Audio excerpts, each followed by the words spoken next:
Jazakallah khairan katsiran, Teh Nabila. Masya Allah, tabarakallah kepada para panitia dari Formula Hati Institute dan Masjid An-Nur PT Indonesian Power.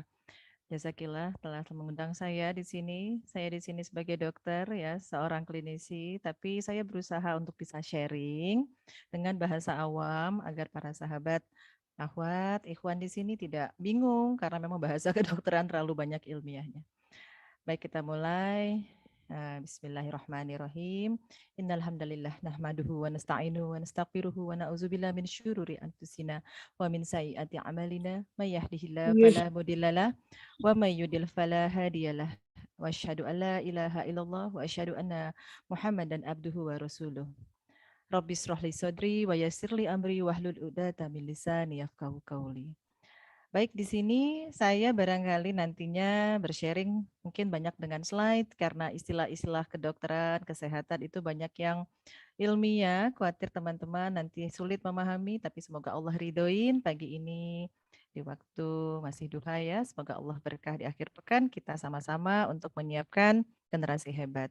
Hebat tanda kutip di sini bukan hebat hanya sebatas duniawi. Mari kita siapkan generasi akan menjadi yang membesarkan agama Allah kelak, yang terlahir dari ayah dan bunda insya Allah jika sudah menikah nantinya menjadi anak-anak generasi Robbani yang menggenggam Quran dan Sunnah insya Allah. Baik, saya mohon izin ya dari panitia untuk bisa share screen. Oke, bagaimana Teh Nabil? Apakah sudah terlihat slide saya? Alhamdulillah dokter sudah terlihat. Ya, baik. Planning melahirkan anak hebat. Tapi di sini bukan dari textbook kedokteran. Insya Allah saya di sini tidak menggurui. Insya Allah barangkali dari segi pengalaman menikah mungkin saya sudah lebih dulu ya karena saya sudah hampir 20 tahun menjalani pernikahan dan anak-anak saya sudah besar semua, sudah kuliah. Jadi di sini barangkali adik-adik saya yang akan mempersiapkan pernikahan, semoga Allah ridhoi, memantaskan diri kita sehingga di depan Allah, Allah juga pantaskan siapa pasangan terbaik menurut Allah. Mari kita sama-sama tadabbur Quran dan Sunnah. Sebenarnya yuk kita tafakur dulu hari ini. Para ahwan, ahwat dan ikhwan, para sahabat, untuk apa sih kita mempersiapkan melahirkan anak hebat atau kehamilan? Kita harus tahu tujukan benar-benar. Kalau kita hendak berjalan gitu ya, saat ini saya berdomisili di Papua Barat, jadi jauh, Masya Allah. Jadi kita itu ketika ingin menuju sesuatu, kita harus tahu tujuan dulu. Karena kalau tidak, barangkali saya dari kediaman saya mau ke Jakarta karena nggak tahu tujuan gitu ya, mampir dulu ke Kalimantan, mampir dulu ke Aceh, akhirnya muter-muter buang waktu. Jadi ketika kita ingin mempersiapkan anak hebat, mari kita tujukan untuk apa? Apakah kita hanya sebatas punya anak, lalu dibilang, lucu anaknya, sehat ya Allah gitu ya. Tidak, itu hanya batasan seperti kita batasan sebatas ya yang jangka pendek saja, tapi tujukan yang akhir. Karena apa? Mari kita sama-sama berpedoman kepada Al-Quran dan Sunnah, karena luar biasa kita sebagai Muslim sudah dititipi oleh Rasulullah. Rasulullah bersabda, aku telah tinggalkan bagi kalian dua perkara yang kalian tidak akan sesat. Jadi untuk kita sampai ke tujuan, mari genggam pedoman itu. Pedomannya apa? Quran dan Sunnah. Saya hadir di sini sebagai dokter kandungan. Tidaklah kitab kedokteran kandungan yang menjadi pegangan utama. Itu hanya sebagai perantara saja. Namun kalau kita buka Quran, kita akan tafakur. Ketika Allah ingin kita diciptakan sebagai manusia, untuk apa? Ketika seorang ayah dan bunda menikah gitu ya, melahirkan anak, untuk apa? Ya, apakah hanya sekedar untuk ya bersenang-senang, menikah gitu atau menguasai dunia? Ya, Terus eh, maaf, ada yang masuk suaranya. Mohon di-mute panitia biar tidak terdistraksi. Oke, terima kasih. Nah, jawaban yang pertama adalah kita kembalikan kepada akidah. Ya, untuk apa semua ini kita lakukan? Tak lain dan tak bukan. Sebagaimana Allah berfirman, gitu ya. Bagaimana Allah ingin menciptakan manusia, nah jin dan manusia tidak lain dan tidak bukan untuk beribadah.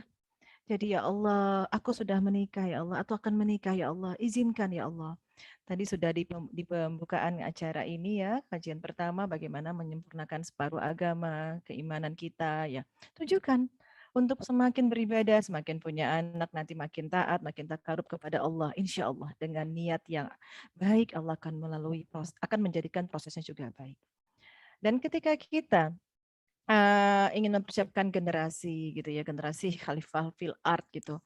Khalifah dalam etimologi kata adalah penerus perwakilan. Jadi bayangkan kalau ada sampai kaum muslimin dan muslimat dalam fahamnya itu child free, bagaimana nanti penerus generasi di muka dunia? Bukankah Allah ciptakan dunia manusia dijadikan khalifah ya, penerus. Yang ada nanti kalau manusia punah tidak berketurunan, yang ada koloni nyamuk gitu. Cuman koloni jangkrik gitu. Bagaimana?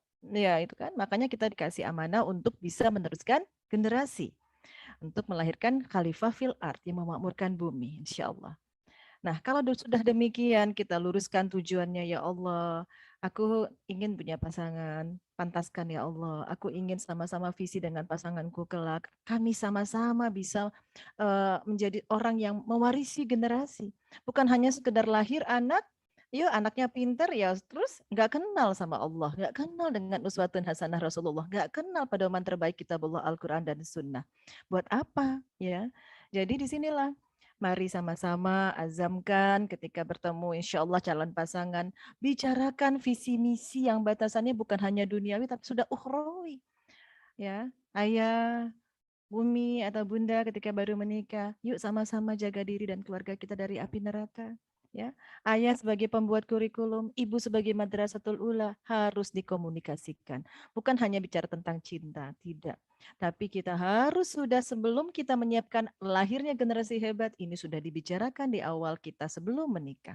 Sama-sama komit, mari kita menjaga diri kita dan anak kita dari api neraka. Nah, setelah kita menikah, ya niatkan kita akan menikah. Di sini dalam hadis Sahih, jika seorang menikah, maka ia telah menyempurnakan separuh agamanya, hendaklah dia bertakwa. Jadi kalau saat ini yang belum menikah, setengah imannya sudah ada. Mari kita usahakan, semoga Allah ridho, mendekatkan jodoh kita. Insya Allah ketika menikah, separuhnya lagi kita sudah sempurnakan agama ini, dan separuhnya kita bertakwa. Jadi ayah, ibu yang menikah, mari sama-sama komit untuk bertakwa kepada Allah. Karena apa? Mari tadabur dalam suatu surah yang diberi Allah namanya An-Nisa, artinya wanita. Ayat pertama dalam Quran surat An-Nisa. Saya sebagai dokter kandungan belajar ilmu reproduksi. Masya Allah, ilmu reproduksi untuk berkembang biak sudah diajarkan Allah dalam firman-Nya Quran surat An-Nisa ayat 1. Apa kata Allah? Kata Allah kepada manusia seluruhnya, ya ayuhan nas, tidak ya ayyuhallazina amanu, tidak hanya orang beriman, tapi semua manusia sekalian alam. Apa kata Allah? Bertakwalah kepada Tuhanmu. Katanya adalah, hai manusia, bertakwa. Allah ingin kita takwa. Tuhanmu yang telah menciptakan kamu dari seorang diri dan daripadanya Allah menciptakan istri dan daripada keduanya Allah memperkembangbiakkan laki-laki perempuan yang banyak. Sekali lagi Allah berfirman, dan bertakwalah. Jadi kalau kita hendak memiliki keturunan kelak ketika menikah, Allah garis bawahi di sini perintahnya bertakwa, bertakwa. Dan ketika kita sudah bertakwa, kitabnya sudah tahu kan, Al-Quran. Zalikal kitabul la raiba fi hudalil muttaqin. Kitab yang tak ada keraguan di dalamnya bagi orang-orang yang bertakwa. Insya Allah, Allah berikan kita hidayah menjadi orang-orang yang takarub, yang takwa kepada Allah, menjalankan perintahnya, menjauhkan segala larangannya. Dan untuk itulah ketika kita sudah meniatkannya semua kepada Allah, jangan lupa ketika menikah, mempersiapkan generasi yang dilakukan pertama adalah selalu menyebut nama Allah. Bismillahirrahmanirrahim. Bahkan ketika berjima, ketika kita sudah halal, pasangan suami istri, jangan lupakan doa. Jangan lupakan sholat sunnah sebelum kita melakukan jima dengan pasangan atau suami ataupun istri. Demi Allah, ketika memulai sesuatu yang baik niatnya karena Allah, Allah pun turut memberkahi apa yang kita ikhtiarkan. Ya, jadi bukan hanya sebatas punya anak, anak hebat, so what, untuk apa gitu. Jadi di sini ada satu puisi yang Masya Allah, man arofa nafsahu fakot arofa robbahu, barang siapa yang mengenal dirinya, maka ia akan mengenal Robnya. Hari ini tujukan belajar diri sendiri, belajar kesehatan, mempersiapkan generasi terbaik, bukan untuk sehat atau melahirkan atau hamil, tidak.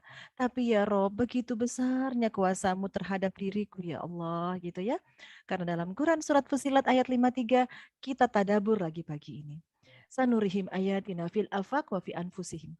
Jadi Allah ingin kita melihat tanda-tanda kebesaran Allah di afaq, di alam ini dan diri kita sendiri sehingga jelas bagi kita bahwa Al-Qur'an itu benar. Dokter Meti seorang dokter sharing tentang ilmu kedokteran, ilmu kesehatan, ilmu tentang tubuh manusia bukan untuk tujuannya hanya sekedar sehat, tidak. Tapi semakin takjub atas kebesaran Allah, bagaimana Allah sempurnanya menciptakan kita sebagai manusia hamba Allah yang Allah inginkan kita untuk selalu beribadah dan bertakwa kepadanya. Baik, Jadi dokter, mohon maaf, slide-nya apakah akan dipergunakan? Belum bergerak nampaknya, dokter. dari awal belum bergerak. Ya, Ini sudah masih belum bergerak. Iya, karena masih di layar utama nih, dokter. Oh, sebentar ya. Oke. Jadi sebentar ya. Ini sudahkah? Bentar ya. Ini sudah? Ya Ustadz, ya dokter. Tapi ini bisa dimulai di slideshow di pojok bawah, dokter. Iya, sebentar ya. Ini jaringan memang. Ini apakah sudah bisa bergerak slideshow? Izin saya bantu dokter, tapi melalui PDF, apakah berkenan? Bentar ya, sebentar. Saya share dulu kepada Bu Wiwik ya. Ini kendala jarak yang jauh. Sebentar ya. Insya Allah. Baik, dokter. Kita tunggu ya teman-teman untuk dokter mempersiapkan slide-nya bisa ditampilkan. Terima kasih untuk teman-teman yang sudah mengingatkan, ini menantikan slide dari dokter. Oke, baik. Ini tadi kita sudah saya share, sudah terlihat dibantu oleh host ya.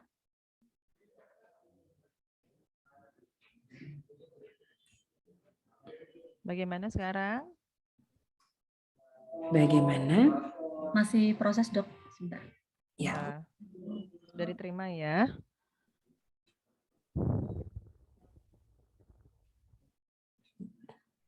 Baik. Boleh ini sambil Teh Pipit mempersiapkan slide-nya. Tidak apa-apa dokter, dilanjut saja. Kita menyambil ya apa yang dokter sampaikan dengan nanti penampilan slide yang akan ditampilkan. Ya, baik ya, Masya Allah. Emang saya ini dokter kutu loncat ya, selalu berada di seluruh wilayah Indonesia. Jadi terhalang, Masya Allah, karena mendampingi suami yang berdinas berpindah-pindah. Mohon maaf, barangkali sinyal terganggu ya. Sudah ya, jadi halaman mana dok? Maaf. Ya, terus ini tadi sudah ketika kita menggenggam Quran sebagai ya, terus lanjut. Tujuan kita adalah akidah kita, lanjut terus. Ya, terus. Ya, terus lanjut. Nanti kita share juga ya bahannya, materinya. Lanjut. Jadi mari sama-sama memaknai kata khalifah fil ard. Ketika kita ingin melahirkan generasi hebat, niatkan ya Allah, bagaimana kita akan melahirkan generasi yang dapat memakmurkan bumi, bukan yang merusak alam ini. Ya, jadi ayo kita lanjut. Mari sama-sama berazam, ayah dan bunda yang kelak akan menikah, sama-sama tunjukkan, jagalah diri kita dan keluarga kita dari api neraka. Ya, kalau sudah begini, makanya visi misi sebelum menikah bicarakan dengan pasangan. Lanjutkan. Ketika separuh agama kita sudah sempurna dengan pernikahan, maka separuhnya lagi niatkan untuk bertakwa. Lanjut. Dan kata takwa di sini menjadi garis besar kita ketika tadabbur dalam Quran surat An-Nisa ayat 1. An-Nisa adalah perempuan, wanita. Di sini Allah berfirman, ya ayuhan nas, kepada manusia. Ya, jadi kalau kepada manusia, seluruh manusia, hamba Allah. Allah perintahkan bertakwalah kepada Tuhanmu yang telah menciptakan kamu dari seorang diri dan daripadanya ia akan memperkembangbiakkan laki-laki dan perempuan yang banyak. Dan bertakwalah kepada Allah. 2 kali Allah sebutkan dalam An-Nisa ayat 1. Masya Allah.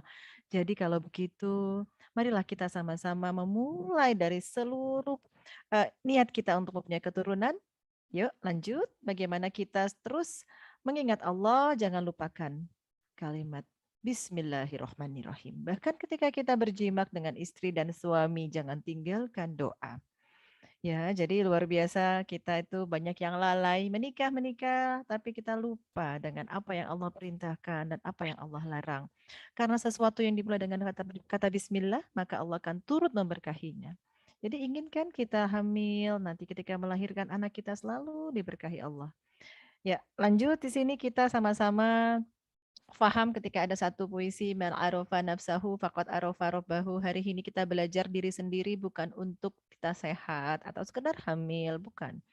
Mari kita sama-sama tahu bahwa ketika kita mengenal diri kita, kita semakin mengenal Allah. Kenapa? Karena Allah inginkan kita di Fusilat ayat 53. Bagaimana Allah berfirman selanjutnya? Mohon diikuti ritme saya bicara. Oke, baik. Sanurihim ayatina fil afaq wa fi anfusihim. Allah berfirman dalam Quran surat Fusilat, Allah ingin kita melihat tanda-tanda kekuasaan Allah di afaq, di alam, dan diri kita. Salah satu ilmu kedokteran adalah belajar tentang ilmu tubuh manusia. Saya sebagai dokter meniatkan, Allah bukan aku untuk menyembuhkan manusia, bukan aku untuk menyehatkan orang lain atau pasien-pasienku ya Rob, tapi aku semakin takjub atas kebesaranmu ya Allah dan semakin yakin bahwa Al-Quran itu benar. Jadi para sahabat di sini belajar ilmu kesehatan, belajar diri sendiri, niatkan yuk sama-sama kita semakin takjub atas kebesaran kekuasaan Allah dan semakin kita dekat kepada Quran karena itulah kitab yang pasti benar, tidak ada keraguan di dalamnya. Baiklah, mari kita sama-sama tafakur.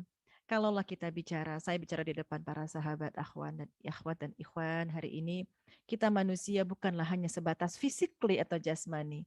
Bagaimana kita tadabbur? Allah berfirman dalam surat As-Sad ayat 71 sampai 72. Allah berfirman, ketika Tuhanmu berfirman kepada malaikat, sesungguhnya aku hendak menciptakan manusia, Nabi Adam dari tanah. Kemudian aku sempurnakan kejadiannya, lalu aku tiupkan ruh kepadanya. Dan di sini bagaimana kita tahu dalam agama kita, dalam Quran sudah diajarkan oleh Allah bahwa Allah itu menciptakan kita dari tanah, ya, dibuat template dulu dari jasad ya atau physically yang sifatnya material. Kemudian setelah sempurna, Allah tiupkan ruh. Demikian juga ketika di dalam rahim, Masya Allah. Ketika 4 bulan itu ya, wanita hamil, di sanalah Allah tiupkan ruhnya. Dan di awal hamil sampai 4 bulan, kita diminta Allah untuk menyiapkan jasmani, jasad terbaik. Nanti bagaimana caranya? Ya sama-sama kita sharing ya. Jadi kalau begitu kita harus menyiapkan nutrisi yang sifatnya untuk jasad kita, untuk ruh kita. Nah sekarang banyak banget gitu ke dokter kandungan, dok mau promil. Iya dok makan asam folat, makan sehat. Oke, itu hanya sebagian dari unsur tubuh kita yang berupa jasmani. Calon ayah, calon bunda, ingat kita ada satu gumpal daging yang ketika itu baik, maka baiklah seluruh jasadnya. Ketahuilah itulah kolbu. Jadi kalau demikian kita harus sadar ketika kita sudah menyiapkan jasmani dengan vitamin dan makanan sehat, jangan lupakan nutrisi yang sifatnya untuk ruhiyah, kolbu kita. Salah satunya adalah menyiapkan bagaimana akarnya satu fondasi dalam kita hidup ini yaitu akidah kita, ketauhidan kita. Yang tentunya ketika sudah kuat satu akar itu, maka kita pun akan bisa beribadah. Ibadah adalah caranya kita untuk takwa kepada Allah. Kalau seseorang akar atau pohon yang akarnya itu kuat, akan menyerap sari-sari yang banyak dari dalam tanah, maka otomatis batangnya pun akan kokoh. Ibadah yang kita lakukan menjadi ringan, tidak menjadi suatu yang berat, bahkan menjadi kebutuhan. Sholat menjadi kebutuhan, ya. Ibadah puasa juga begitu. Dan banyak hal ibadah-ibadah wajib maupun sunnah yang kita lakukan, nanti kelak buahnya adalah tercermin dari akhlakul karimah. Akhlak yang indah. Nah, ketika kita sudah belajar bagaimana kita menyiapkan akar pondasi ayah dan bunda, calon ayah dan calon bunda, mari tadabbur Quran lagi. Di sini sebelum kita mempersiapkan kehamilan, Al-Quran itu isinya sebagian besar adalah hikmah, ibroh, pelajaran yang kita harus mampu petik. Jadi bagaimana? Ingat ketika kita buka surat Ali Imran. Ali Imran bukan nabi, ya, bukan anbiya, tapi Allah sematkan namanya menjadi satu surat yang kita harus banyak belajar dari keluarga Imran. Ada apa dengan keluarga Imran? Sesungguhnya Allah telah memilih Nabi Adam, Nabi Nuh, dan keluarga Imran, keluarga Ibrahim dan keluarga Imran melebihi segala umat dalam masa masing-masing.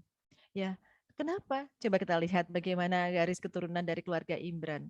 Di sini keluarga Imran, istrinya kita kenal adalah Ibunda Hannah. Ibunda Hana seorang wanita tentunya. Dan bagaimana Ibunda Hana ketika hamil? Masya Allah ya. Jadi Ibunda Hana ketika hamil bagaimana? Lanjutkan. Nah, berdoa dalam Quran surat Ali Imran ayat 35. Dia berdoa, "Ya Allah, ya Tuhanku, sesungguhnya aku menazarkan kepada Engkau anak yang dalam kandunganku menjadi saleh dan berkhidmat. Karena itu terimalah nazar itu padaku, sesungguhnya Engkau yang Maha mendengar lagi Maha mengetahui."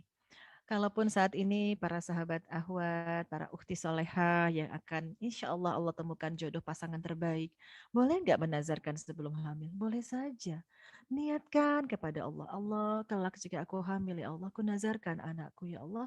Engkau izinkan ketika aku nanti hamil, aku menazarkan anak yang kulahirkan akan berkhidmat di agamamu, ya Allah.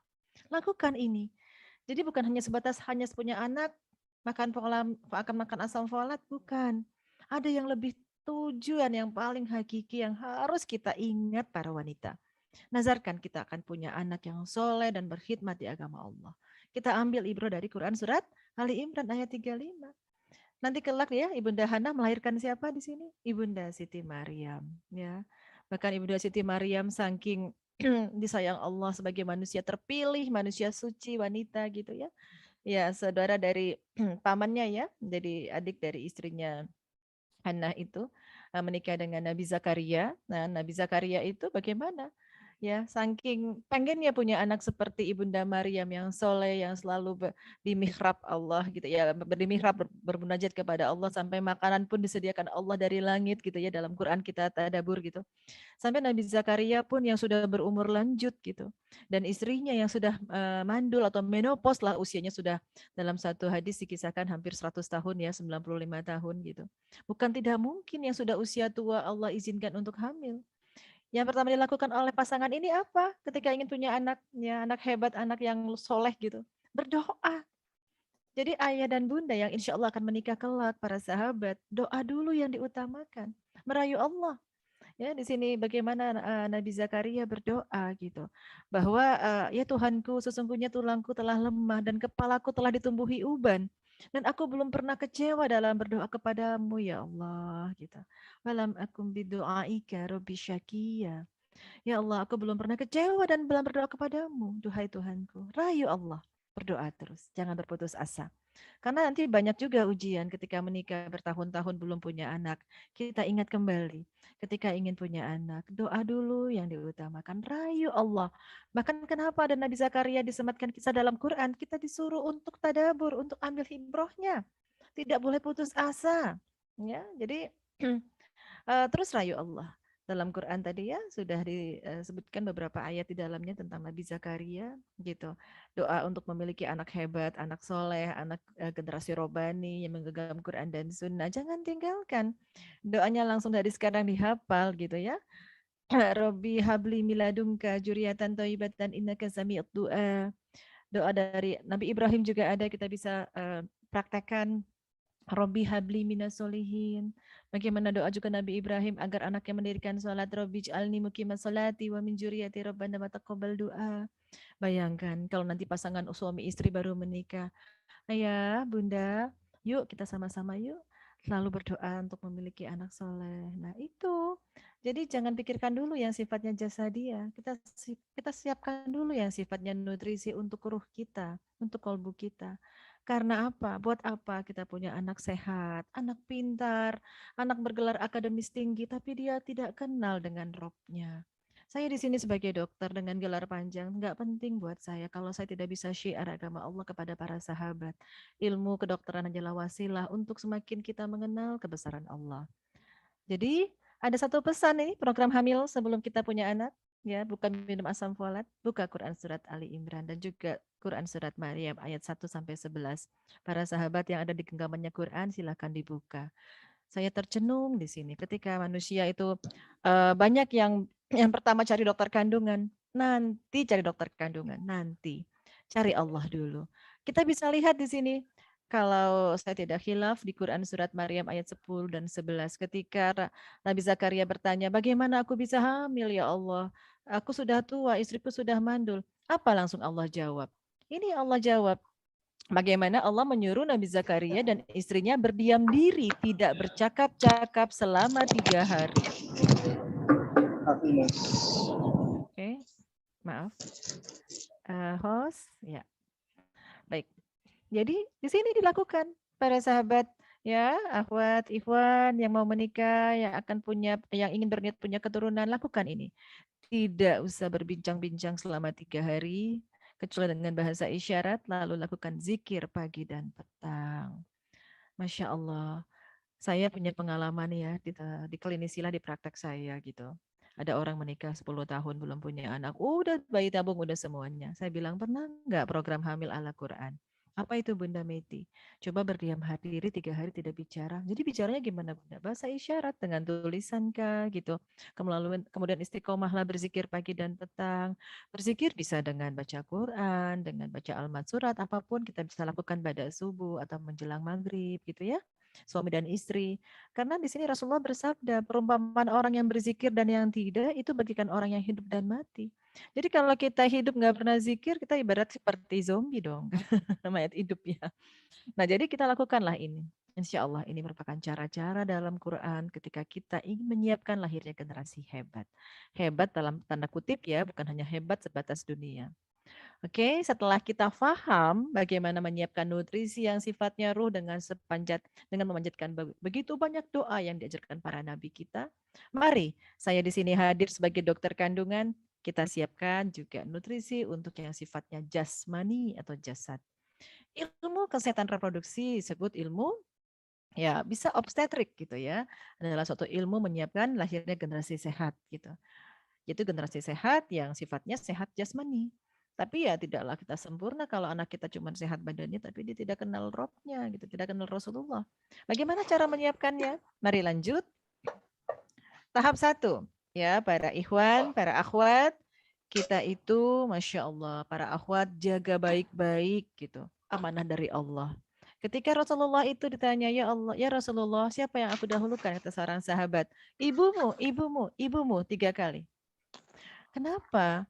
Ada juga satu kita tafakur gitu ya dalam ilmu kedokteran kandungan seorang wanita usia 5 bulan atau maaf 4 bulan sampai 5 bulan di dalam kandungan ibu kita masing-masing Allah sudah titipkan benih sel telur itu cash sebanyak 2 juta butir tidak ditambah lagi sampai kita lahir dan sampai menopause sampai wafat. Demi Allah, kalau ada seseorang yang memberi amanah langsung cash tidak dicicil, itu artinya apa? Allah percaya kepada kamu wanita.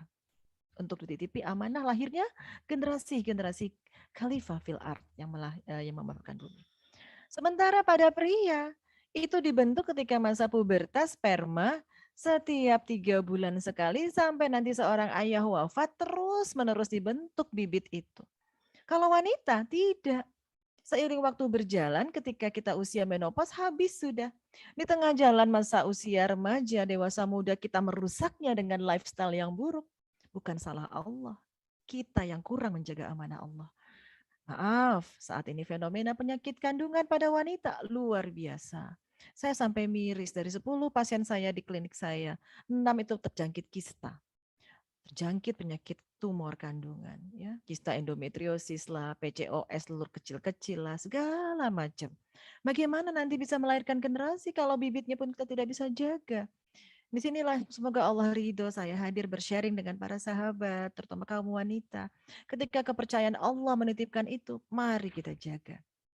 Nanti pelan-pelan saya sharing bagaimana menjaganya. Oke, slide. Tentang ilmu tumbuhnya seorang embrio sampai lahirnya seorang bayi itu bukan dari kitab textbook kedokteran kandungan.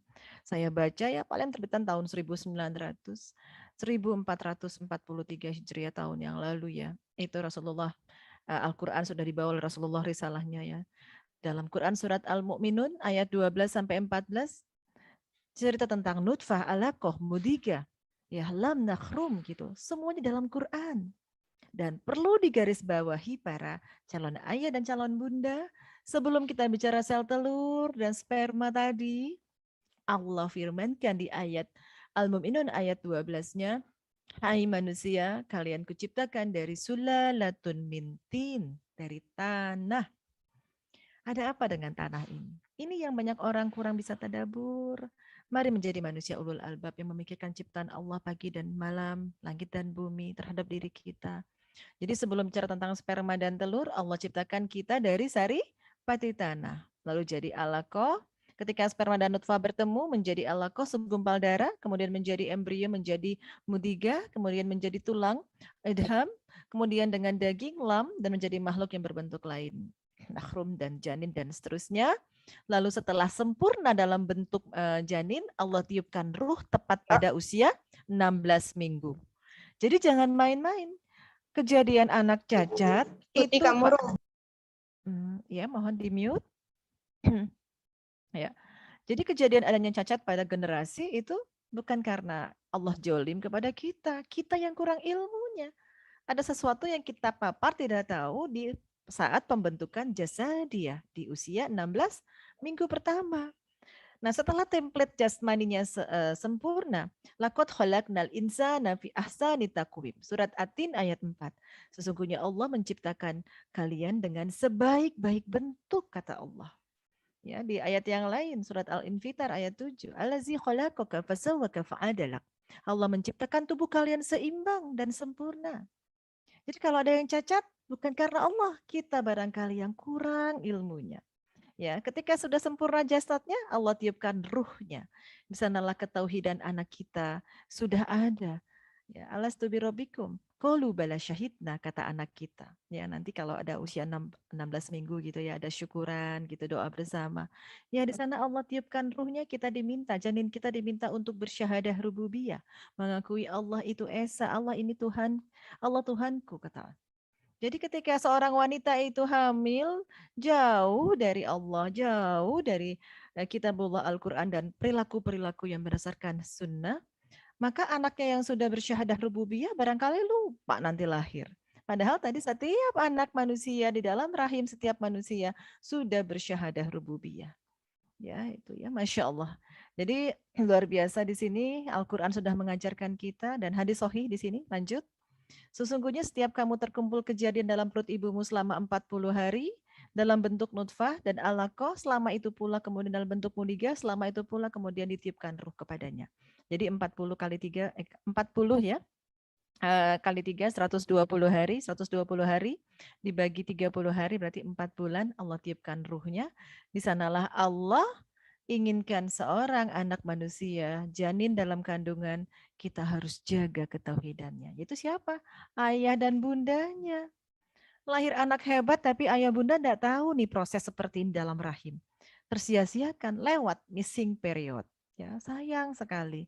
Makanya kenapa banyak anak sekarang kok banyak anak tantrum, dikasih tahu tidak mau melawan, orang tuanya jadi dilawan terus, banyak anak durhaka.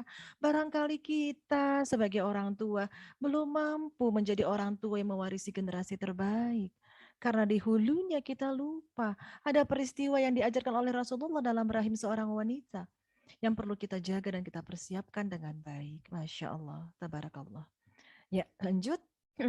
Di mana kita tahu syahadah rububiyah tadi terjadi dalam Quran surat Al-A'raf ayat 172 ya.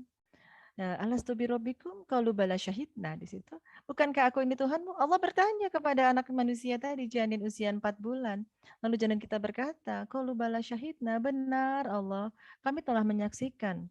Nah, jadi kalau begitu kita jaga yuk, kita persiapkan, mari semangat ya Allah, aku pengen banget cepet ya Allah, Engkau titipkan anak dalam rahimku.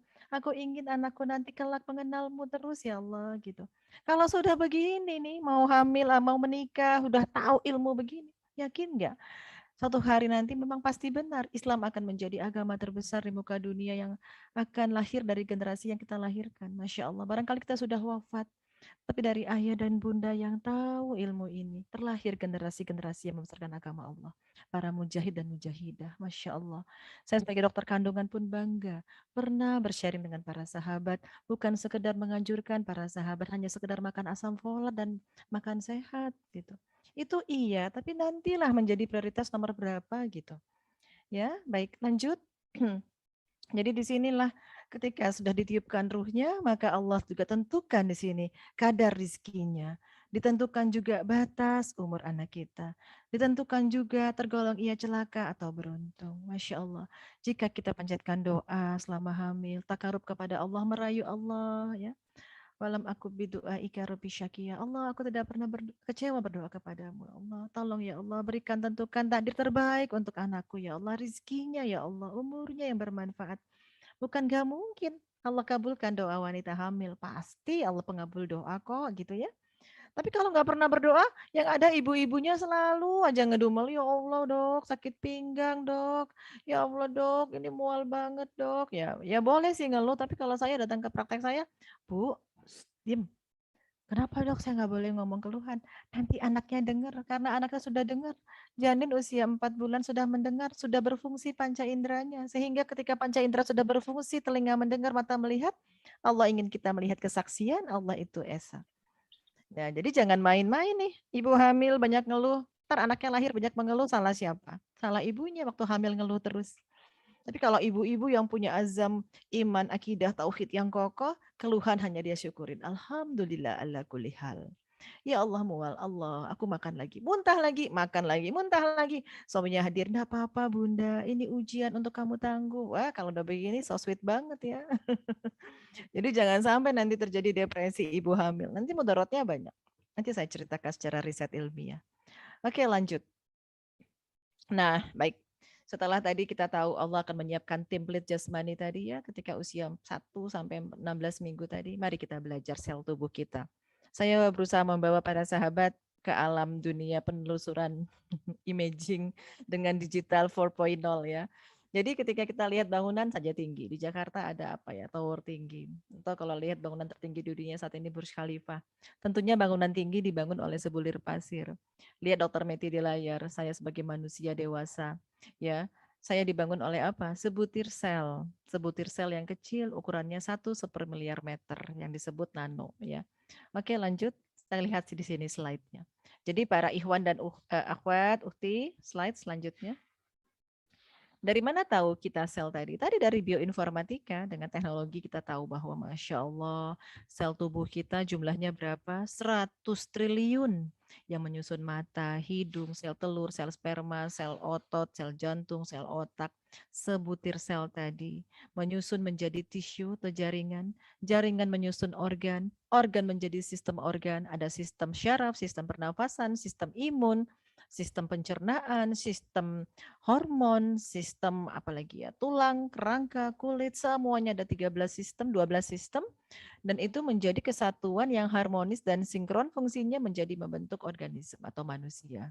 Ya, jadi ketika kita belajar tadi sebutir sel sperma ataupun sebutir sel telur yang akan kita keluarkan setiap bulan gitu para wanita, itu sudah diberi Allah 4 bulan usia kita dalam kandungan ibu kita. Dan tahukah para wanita, sel telur itu direkrut untuk bisa matang dan kelak akan dibuahi oleh sel sperma, itu dikendalikan oleh otak. Ayo sayangin otaknya sekarang. Otak kita itu menghasilkan hormon yang disebut GnRH, gonadotropic releasing hormone, yang akan menginduce, membuat stimulasi keluarnya hormon di otak juga yang namanya follicle stimulating hormone. Follicle stimulating hormone adalah hormon itu apa sih Bunda Meti? Hormon adalah protein yang membawa pesan. Jadi kalau otak itu kita analogikan sebagai kepala atau manajer dari satu perusahaan PT Indonesian Power misalnya ya. Manajernya baik gitu. Perintahnya baik, insya Allah anak buahnya juga semuanya pegawainya melakukan pesan-pesan itu dengan baik karena perintahnya baik. Tapi kalau kumpulan manajer adalah suatu kumpulan komplotan, maaf gitu, gangster yang melakukan kriminalitas, misalnya strategi membegal, merampok, pasti pesan yang disampaikan juga buruk. Mari otak kita yang diletakkan Allah tinggi di kepala kita rendahkan dengan bersujud kepada Allah untuk mohon petunjuknya ketika kita sholat. Kita rendahkan di seluruh tubuh, yang paling rendah adalah otak kita dengan bersujud. Karena Allah inginkan otak kita memerintahkan pesan-pesan yang baik. Kalau otak kita baik, dari mana pesan baik itu terjadi? Dari panca indera. Telinga mendengar yang baik. Apa yang baik itu? Mendengar pesan Allah, firman Allah, tilawah Quran. kalimat-kalimat yang thayyib, baik dari sang suami membisikkan kalimat-kalimat baik yang mengajarkan kebaikan. Teman-teman yang mengingatkan dalam kebaikan, bukan isinya gunjingan atau makian atau hardikan atau suara membentak.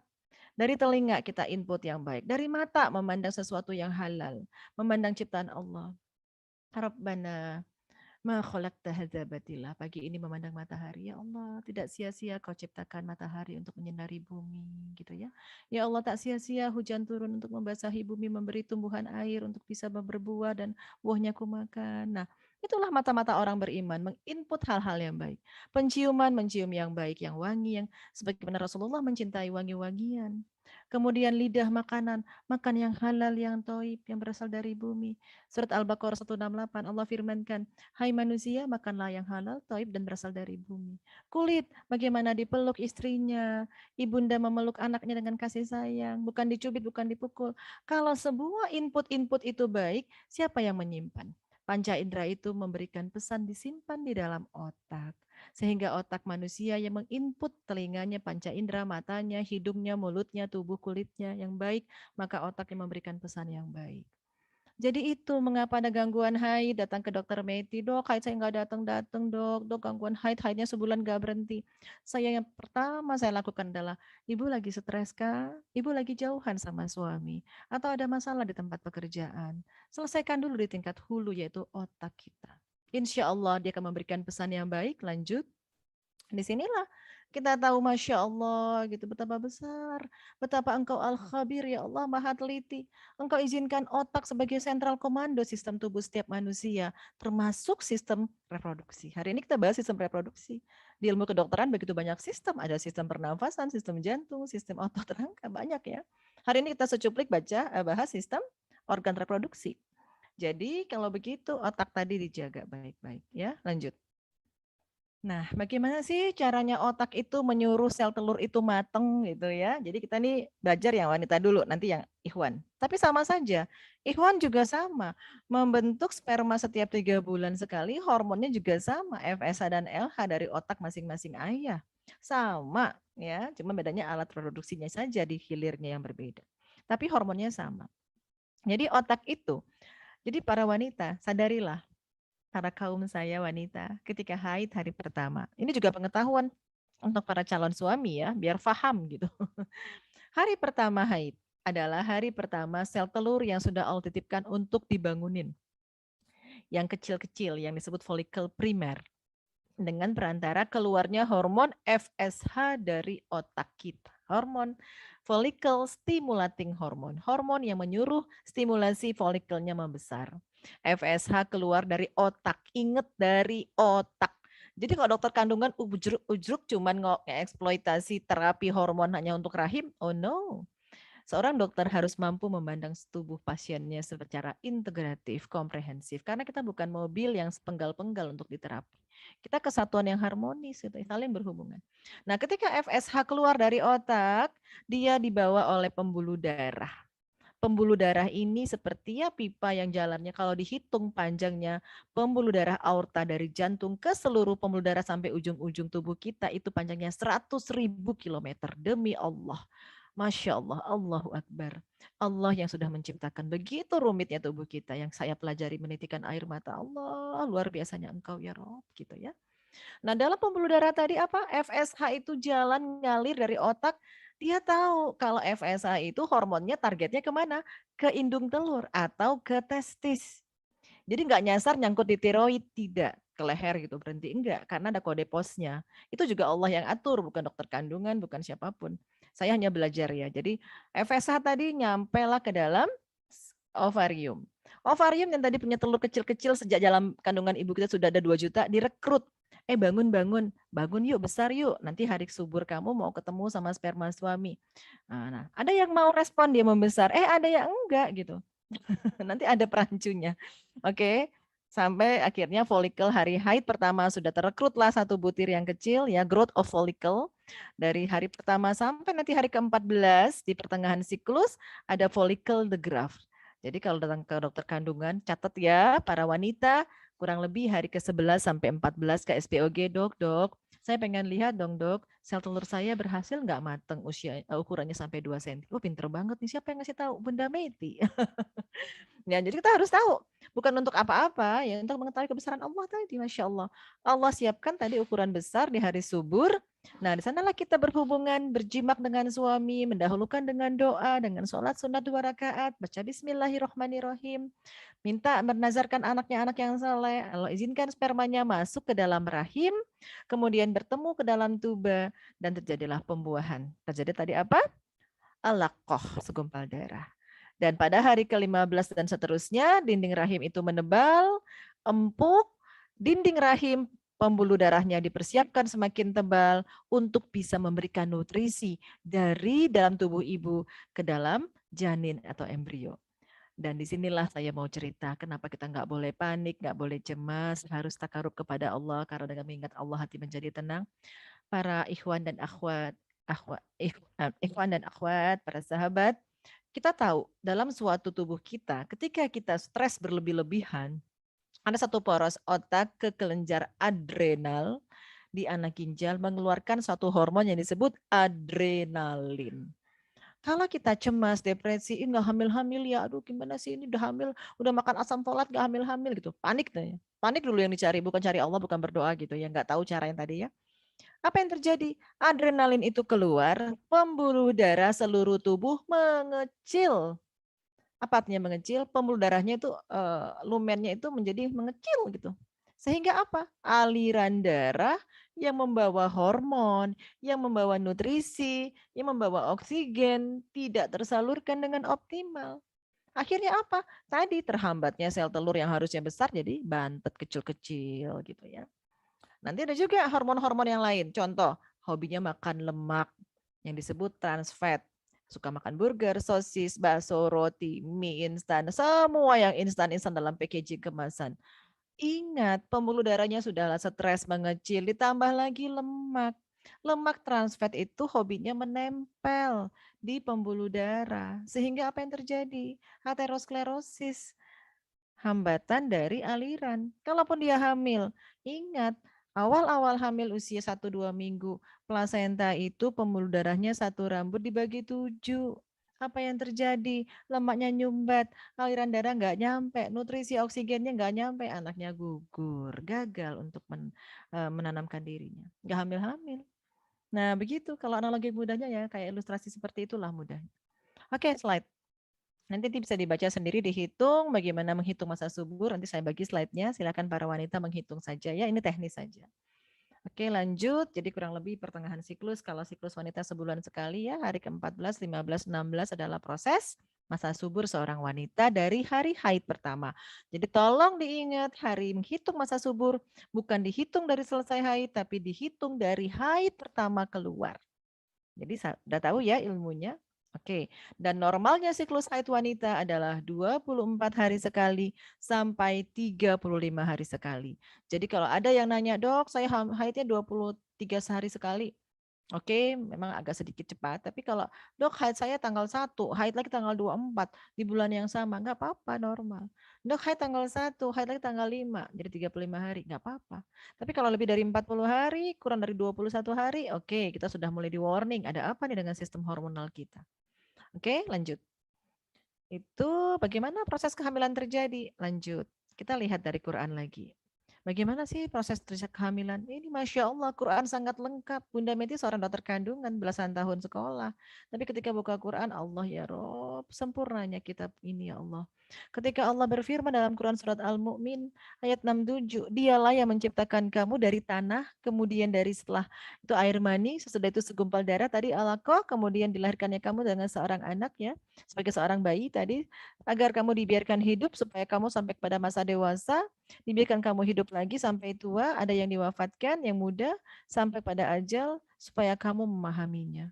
Ya Allah, jangan lupakan tadi, tanah dulu sebelum sperma dan sebelum telur ya. Nanti kita bahas kenapa tanah dulu, Allah berulang kali sebutkan. Di Al-Mu'minun ayat 12 begitu, Al-Mu'min ayat 67 begitu. Nah ini sperma ya, sperma satu butir kecil ya, bentuknya kayak apa ini sayur tauge ya. Dia jumlahnya normal berapa ya? Sekitar 20 juta. butir ayah-ayah punya sperma setiap ejakulasi. Ini kita bahas masalah ilmiah. 2 juta butir itu keluar setiap ejakulasi, 20 juta. Jadi kalau ada gangguan kesulitan hamil, boleh diperiksakan berapa ya jumlah sperma saya. Bagaimana jalannya? Apakah maju ke depan? Soalnya ada sperma yang jalan di tempat bahkan mundur. Nah, bagaimana bentuk spermanya? Yang proporsional seperti gambar di depan gitu ya, seperti tauge kepalanya kecil, buntutnya kecil, lurus gitu ya, berbengkok sedikit.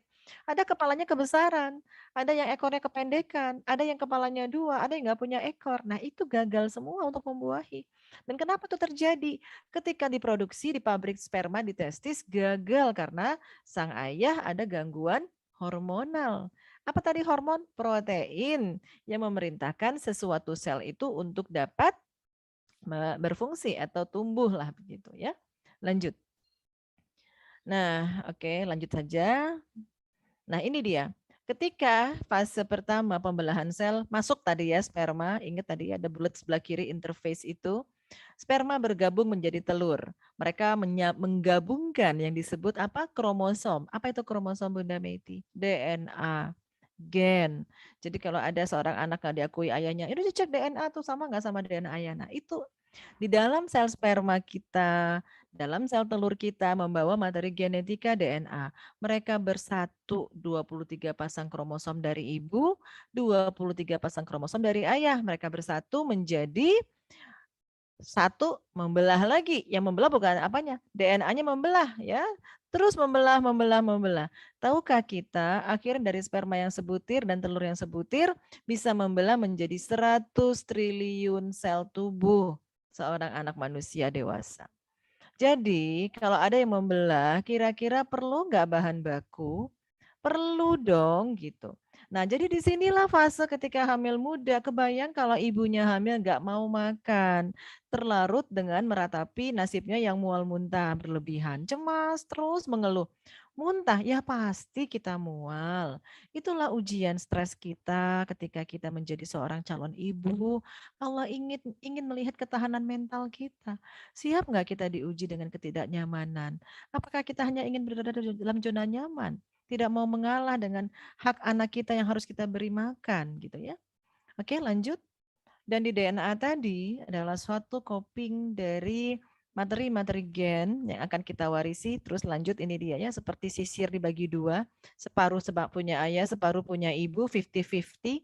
Dan lihatlah apa sih isi DNA itu para ayah dan bunda, calon ayah dan bunda. Masya Allah, ini yang manusia suka lupa. Mengapa saya berusaha menjadi peneliti kedokteran Islam, saya bongkar Quran dengan ilmu saintifik, dengan riset-riset genetika. Allah, saya semakin begitu rindu kepada Allah, saking besarnya Allah gitu ya. Ternyata DNA kita isinya adalah asam amino. Di mana asam amino itu berasal? Dari dalam tanah. Yang disedot saripati tanahnya dari siapa? Tumbuhan, buah-buahan, bahkan hewan ternak. Tapi hewan ternaknya yang makan dari tanah. Ayam makan jagung. Sapi, kambing makan rumput. Lalu sapinya kita makan, ayamnya kita makan. Nah, di era zaman globalisasi, begitu banyaknya kita dibombardir dengan makanan instan, coba lihat, makan pisang jadi keripik pisang, makan pisang jadi roti isi pisang, jadi makan pisang bakar, jadi makan pisang goreng. Pengolahan yang berlebih-lebihan tadi tidak lagi mengandung unsur saripati tanah. Sehingga kalau kita makan makanan yang diolah berlebih-lebihan, bahan baku untuk membentuk DNA kita termasuk DNA yang dibawa oleh sel telur dan sperma tidak cukup. Sehingga ketika mereka terjadi pembuahan, terlahirlah anak-anak yang cacat. Karena materi gennya, kromosomnya tadi terjadi mutasi. Terjadilah sindroma ini, sindroma itu, sindroma ini. Apakah Allah yang jolim? Demi Allah, Allah tidak mungkin jalim. Karena janji Allah, Laqad khalaqnal insani fi ahsani taqwim. Aku menciptakan manusia dengan sebaik-baik bentuk. Lalu ada yang salah.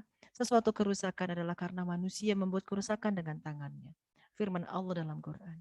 Jadi Kita harus muhasabah diri di sini. Saya hadir sebagai dokter untuk membuka mindset para sahabat. Ilmu sains bukan hanya untuk berbangga-bangga, saya keren nih, saya saintis, saya dokter, saya S3. Tidak, demi Allah. Saya ingin membuka mindset para sahabat gitu. Allah, pantas kenapa aku gangguan sperma, kenapa aku gangguan sel telur. Ternyata materi DNA yang dibawa oleh sel-sel tubuhku ini tidak berasal dari saripati tanah. Padahal tadi aku baca dalam Quran surat Al-Mu'minun ayat 12. Sebelum Allah firmankan sperma dan telur, Allah acap kali berfirman, kalian dari saripati tanah. Aku menciptakan Adam dari tanah, manusia juga dari tanah. Bukan berarti kita makannya pakai tanah, tidak. Kita diberikan Allah kelengkapan akal untuk berpikir gitu ya. Seorang yang manusia yang cerdas ulul albab ya. Kita memikirkan alam dan diri kita. Allah dari tanah, pantas ya Allah. Makan orang yang sehat itu adalah makanan tidak diolah berlebih-lebihan. Ambil pisang, ya buka kulitnya, makan pisangnya. Potong pepayanya, makan pepayanya. Ya makan ayamnya, paling di sop. Ya usah tambah-tambahin tepung-tepungan lagi. Ya boleh sekali-sekali, tapi tidak menjadi habitual gitu. Oke, lanjut. Oke, di sini Masya Allah ini sel-sel yang bergerombol-gerombol ini ya. Ini membelah dari yang 2 butir menjadi 100 triliun. Kebayang tadi kalau kurang bahan baku DNA asam amino, ya nggak membelah optimal. Apa yang terjadi? Masalah stunting. Kok sekarang anak pendek-pendek banget ya. Bukan dokter Meti sombong gitu, tidak. Cuman ya saya tinggi 171 cm. Ya alhamdulillah terlahir dari orang tua bidan yang mama saya di zaman tahun 70-an saat saya lahir ibu saya makannya sayur mayur di zaman itu, ceritanya begitu tuh. Coba lihat wanita kekinian sekarang, makannya bagaimana? Instant food semua, kekurangan tadi bahan baku tanah. Akhirnya lahirlah anak sekarang pendek-pendek gitu. Yang disalahin siapa? Dokter anak? Tidak, orang tuanya nggak punya ilmu. Oke, lanjut. Akhirnya ini tadi sudah ya, orang tua ayah dan ibu, lanjut, ini terus lanjut. Nah ini dia. Ketahuilah para ikhwan dan akhwat, pembuahan itu terjadi bukan dalam rahim. Makanya para wanita hati-hati menggunakan pakaian ketat. Islam melarang pakai celana ketat-ketat. Lihat tuba itu ya. Ada tuba yang ada bentuknya kayak ya sebelah A, B, C itu tuba ya namanya ya. Itu lebarnya cuma 2 milimeter. Maaf, 2 sentimeter. Kalau kita pakai pakaian yang sangat ketat, kira-kira kepencet nggak? Kepencet. Tambah lagi kita kotor, personal hygiene-nya nggak bersih, para akhwat gitu ya. Istinjaknya salah, suka pakai panty-liner. Ya kita memang pakai baju berlapis, kita aman secara syariah untuk menjaga aurat. Tapi kalau di rumah ya jangan sering-sering. Karena sesuatu yang menimbulkan keringat berlebihan, lembab, basah, akan menimbulkan apa? Jamur. Jamur datang digaruk. Nah, terbuka tuh port di enter sel-sel kulit kita di kemaluan luar. Masuk deh kuman dari anus, dari air. Apa yang terjadi? Ascending infection. Infeksi yang masuk ke dalam rahim, ke dalam tuba, terjadi perlengketan tuba. Kalau tuba sudah lengket bagaimana? Spermanya nggak bisa masuk, jumpain pujaan hati. Walaupun telurnya sudah membesar tadi. Walaupun otaknya tenang, tadi ya follicle stimulating hormone dari otaknya lancar sampai ke pembuluh darah. Tapi personal hygiene-nya kotor gitu. Nggak bisa, jadi sumbatan, susah hamil. Yang salah Allah, tidak. Kita yang tidak tahu kitab takharoh. Kitab fikih pertama dalam Islam adalah kitab bersuci. Bagaimana istinjak yang benar gitu ya. Jangan sampai kita wanita pada lembab-lembab semua di area privat kita. Ya dijaga dari sekarang. Saya mengulas ini karena saya dokter kandungan. Saya tahu persis bagaimana saya harus bersharing dengan para akhwat. Ya, lanjut. Nah, contoh saja nih sperma ya berenang. Lihat itu di gambar day 0 itu. Ada kecil-kecil itu kayak spermanya bisa dibantu ya kursornya host di sebelah kiri day 0 itu ya. Nah, itu ada sperma kecil-kecil berenangnya sampai situ. Bayangin, jauh ya perjalanannya. Bahkan kalau dianalogikan satu-satu ilmuwan mengatakan seperti seorang pria menemui kekasih hatinya berjalan kaki 40 km. Masya Allah. Berarti kan spermanya betul sperma sehat, yang performance, yang energinya oke gitu. Ya, jadi sperma itu 20 juta harus masuk, dia mencari sel telur yang berhasil matang, ya dikeluarkan dari sel indung telur, ya tubanya harus nggak boleh sempit, nggak boleh ada keputihan. Coba deh, para ikhwan, kalau mau masuk ke rumah yang banyak sarang laba-labanya, banyak sampahnya, kira-kira mau nggak masuk ke dalam? Kita lah sebagai manusia ya yang punya akal, pasti nggak mau. Sperma juga bagian dari tubuh kita, dia juga masuk, ya Allah ini keputihan, bau banget, ya Allah nggak mau mati. Masuk ke dalam kanal vagina saja sudah pada pingsan semuanya. Ya, jadi itu hati-hati para wanita, bersihlah kita ya dari sekarang. Kalau saya menganjurkan para wanita yang mau menikah, bawa pakaian dalam selusin tiap hari ketika bekerja. Ketika berkemih, ganti pakaian dalamnya. Berkemih, ganti pakaian dalamnya. Nggak ada salahnya kok. Bukan panty liner, bukan pakai tisu, tidak. Ya, karena ada bahan-bahan bleaching di bahan-bahan tadi. Gitu. Ya, itu tips dari saya. Karena Dokter Meti juga saya hamil 7 kali ya, para sahabat harus tahu. Saya berpengalaman dalam hamil, melahirkan. Jadi tahu persis dan sebagai dokter kandungan, saya selalu menghimbau para wanita jaga kebersihan dari usia remaja ya. Oke, lanjut. Nah, ini kemudian apa lagi tadi? Nah, bagi orang-orang yang hidupnya banyak lemak jenuh, ini harus sebelum hamil, sebelum menikah periksa darah lengkap, medical check up. Bagaimana profil kolesterol kita? Ingat, kolesterol adalah lemak. Lemak itu ada 2 macam, lemak baik dan lemak jahat. Lemak baik berasal dari mana? Dari minyak-minyak yang baik, yang thayyib. Contohnya apa? Dalam Quran Allah bersumpah, wattini wazzaitun. Minyak zaitun. Sudahkah kita sering minum minyak zaitun? Apalagi? Boleh dari minyak ikan, dari omega 3, omega 6, omega 9, dari minyak tumbuhan, VCO, minyak canola, dan lain-lain. Syaratnya minyak tidak dipanaskan. Tapi kalau kita hobinya makan minyak yang digoreng-goreng, bahkan ke restoran kita makan ayam goreng makin sore makin malam datang ke restorannya, yakin nggak minyaknya diganti oleh penggoreng ayam? Tidak. Jadi kita masuk ke badan tadi lemak tidak baik. Lihat di sini, anak kita proses hamil nih dalam usia di bawah 16 minggu. Pembuluh darahnya mau pilih yang mana? Yang kecil-kecil sumbat karena banyak lemak atau mau yang lega, yang luas? Pilihan ada pada Anda saat ini.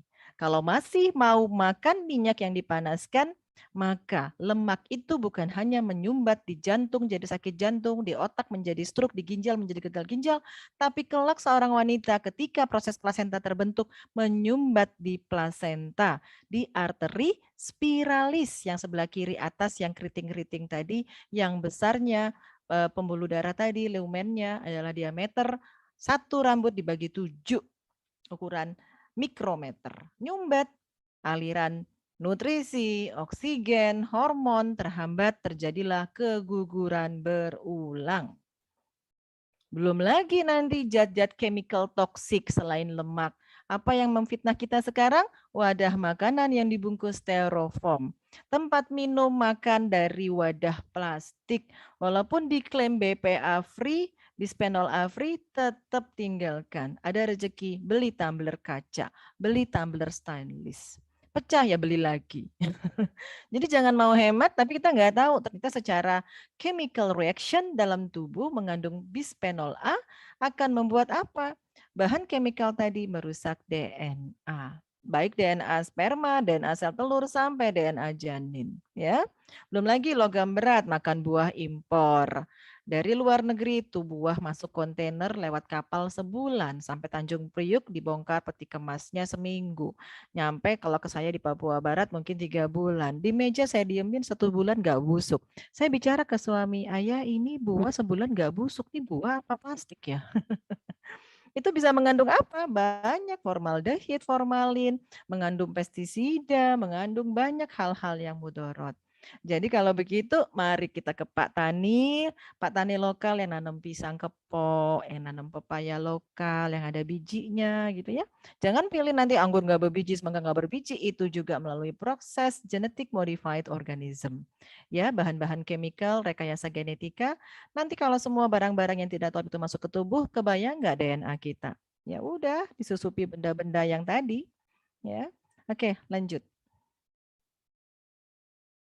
Oke, ini dia yang PMM itu adalah pembuluh darah yang sangat kecil di plasenta. Kalau ibu-ibunya nggak sehat tuh begitu tuh.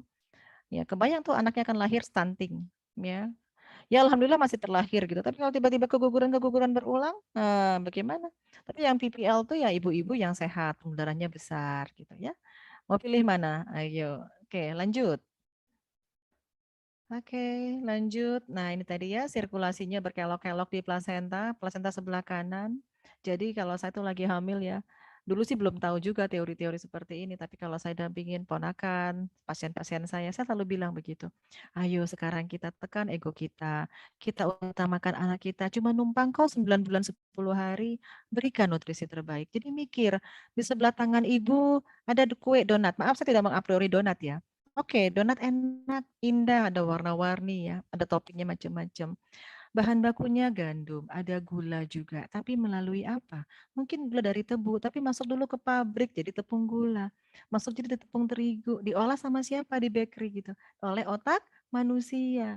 Coba di sebelah kiri ibu ada pepaya, ada alpukat. Kira-kira itu tumbuh siapa yang membuat? Allah. Ya, langsung dimakan Bu, dipanen, dipetik. Mana lebih sempurna Bunda? Iya Bunda, lebih sempurna pepaya, pukat, semangka, kurma. Terus kenapa makannya harus lapar makan roti? Oh iya ya Bunda. Nah coba sekarang begitu, sekarang dimensetkan ke diri kita. Hamil 9 bulan 10 hari, Allah aku beraja menazarkan anakku menjadi mujahidah agama Allah yang menjadi pemimpin umat di masa depan Allah. Hari ini aku akan lebih banyak mengkonsumsi semua yang engkau ciptakan orisinil. Kalaupun aku makan yang diolah sesekali saja kalau kepengen, tapi itu pun aku akan dahulukan yang engkau ciptakan demi anakku mendapat sulalatun mintin. Kalau donat, kira-kira ada nggak akarnya nyampe ke tanah? Sudah rusak, tidak ada lagi unsur haranya yang orisinil. Yang ada adalah proses aditif, makanan-makanan pengembang, pengawet, pewarna, pelunak, penggurih, pemanis. Tapi kalau alpukat masih ada kandungannya di sana. Ya, sama hamil yang kosong juga, blighted ovum gitu ya, keguguran berulang, itu semua sama. Tafakur apa yang kita makan, pagi, siang, malam itu dipikirin. Oh iya tadi makan nasi goreng Bunda, lalu makan seblak Bunda, lalu makan burger, makan sosis, iya mie instan Bunda, bakso Bunda, ayam bakar. Ya Allah. Lantas adakah unsur sulalatun mintin? No. Nah, terus keguguran, blighted ovum, Allah yang kasih takdir. Iya, Allah izinkan. Tapi kalau kita nggak berubah pola hidupnya. Ya begitu terus. Nah, blighted ovum juga bukan karena salah istri. Spermanya juga begitu. Karena ketahuilah para sahabat, sel sperma dan sel telur punya DNA. Cabut nih bulu mata. Dalam bulu mata saya juga ada DNA. Dalam gigi saya juga ada, dalam kulit saya ada, dalam paru-paru saya, dalam otak saya, dan DNA dari ujung rambut sampai ujung kaki, termasuk sel sperma, termasuk sel telur, juga punya DNA yang sama. Paham di sini? Jadi kita itu sama, DNA dan suatu organ tubuh kita itu sama codingnya. Dan Nggak makanan beda-beda tadi ya, apa? dokter, ya? Nggak Asam beda-beda. amino tadi? Hmm. Maaf. Nggak Nah, dan beda-beda, dokter. Baik, ya, saya mengingatkan untuk ada 5 menit lagi waktu penjelasan karena oke. lepasnya akan tanya jawab. Silakan dokter. Ya, baik.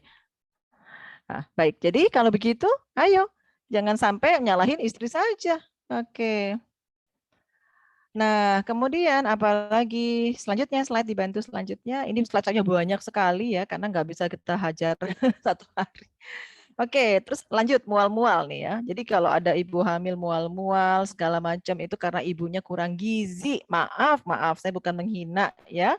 Coba deh kalau punya uang 1.000 dibagi 500 rupiah ke orang lain, kerasa nggak kehilangan? Kerasa. Akhirnya kedodoran ya.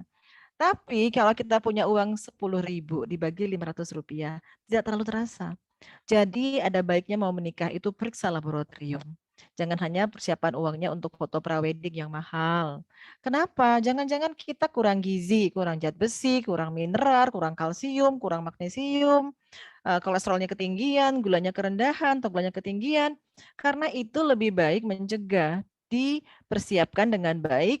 Lalu ketika hamil kita nggak menjadi acak-acakan nih mau berbagi kepada anak kita. Ya, lanjut.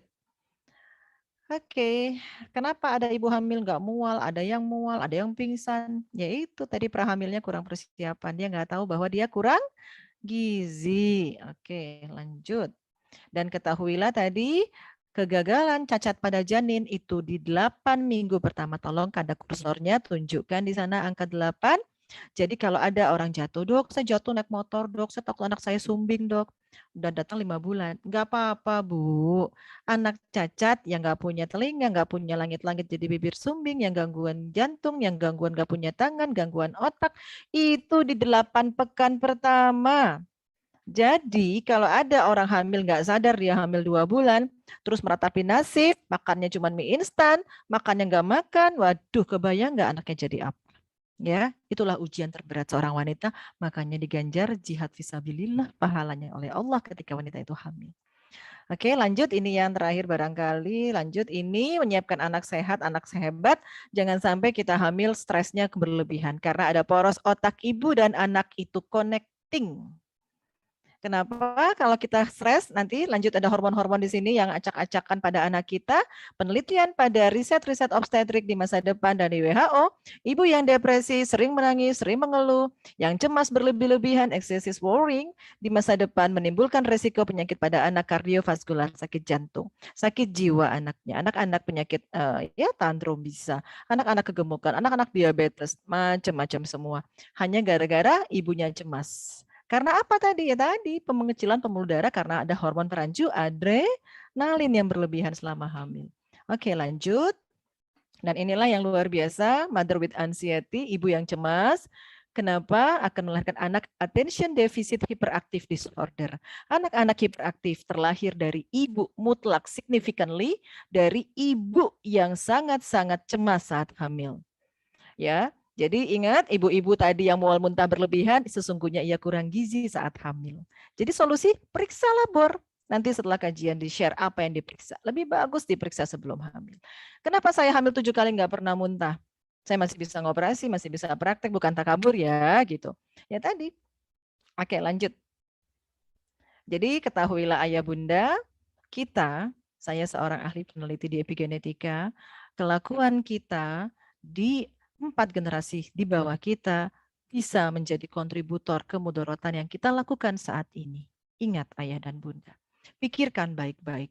Mau bermimpi melahirkan generasi hebat kalau kita tidak berubah apa yang kita makan, apa yang kita alami dalam manajemen stres nggak mampu. Bagaimana lifestyle kita. Itu sangat-sangat terekam. Bahkan riset saya akhiri di sini, seorang ayah tikus, buyut tikus laki-laki ya, diteliti oleh seorang dokter di Swedia tahun 2014, dikejut listrik, lalu diberi apel yang wanginya harum, mengandung acidophilon. Tapi karena si kakek tikus tadi diberikan apel tapi dikejutkan listrik, badannya sakit. Apa yang terjadi di riset oleh dokter? Keturunan pertama, kedua, ketiga, dan keempat sampai cicitnya dikasih apel tapi nggak dikejutkan listrik, itu cicitnya lari tunggang langgang. Secara kodrati, tikus suka banget dong buang kanan, buah-buahan gitu ya misalnya. Tapi kenapa dia lari? Karena ada satu ingatan epigenetika dari sang buyut nurun kepada generasinya. Masya Allah. Baiklah. Good slide. Slide. Oke. Nah, inilah penyakit-penyakit degeneratif, kemunduran sel tubuh, termasuk kemandulan, penyakit kanker, jantung, dan lain-lain, karena tadi sel tubuh gagal untuk membelah. Kalimat kata degeneratif adalah D, penurunan fungsi generasi sel tubuh. Jadi penyakit-penyakit di abad ini terjadi karena kita tidak bersandar kepada Quran, ingat pesan Allah, sulalatun mintin. Jadi kalau sekarang mau berpikir bagaimana sel tubuhku dapat bergeneratif, dapat membelah, dapat mengganti sel tubuh, maka kembalilah untuk mencari makanan yang terpancang akarnya ke dalam tanah. Tidak harus makan yang mentah, tapi minimal kita hanya mampu merebusnya, memepesnya, mempindangnya, merebus, paling banter masak sop gitu ya. Tapi kalau udah digoreng berlebih-lebihan, tadi ingat lemak jenuh, dibakar apalagi mengandung nitrosamin zat yang mengandung karsinogenik, itu akan menimbulkan degeneratif. Ingat sel telur dan sperma tadi juga punya DNA yang sama. Jadi kita di sini tafakur yang panjang. Bunda Meti hadir untuk mengingatkan para sahabat, marilah kita berubah. Jadi kemudian ada lagi satu hal kita tafakur. Jasad kita ini sangat fana ya. Hari ini kita mandi, barangkali tadi tidak sadar ada kulit yang ngelotok gitu ya. Dibilang daki, itu kan sel kulit mati. Bawa air, masuk selokan, masuk ke dalam tanah. Kemudian kita nanam pisang, pisangnya tumbuh, akar pohon pisang menyerap sari pati tanah yang mengandung unsur kulit manusia tadi kan, yang dikomposer di dalam tanah dengan unsur hara tadi. Menjadi mineral, menjadi vitamin, diserap oleh pohon, tumbuh pisang, buahnya kita makan, terus bersustainable. Jadi belum tentu hari ini ketemu sel kulit, 3 minggu lagi ketemu lagi. Jadi terjadi regenerasi seperti itu. Kita berharmonisasi dengan alam, tubuh kita. Jadi kita itu nggak boleh mau sehat tidak peduli juga dengan lingkungan. Kita harus makan dari tumbuhan, dari hewan ternak yang tentunya hewan ternak juga makan dari saripati tanah tadi. Baiklah, segala yang sempurna datangnya dari Allah, segala kekurangan datangnya dari saya. Billahi taufik wal hidayah. Assalamualaikum warahmatullahi wabarakatuh.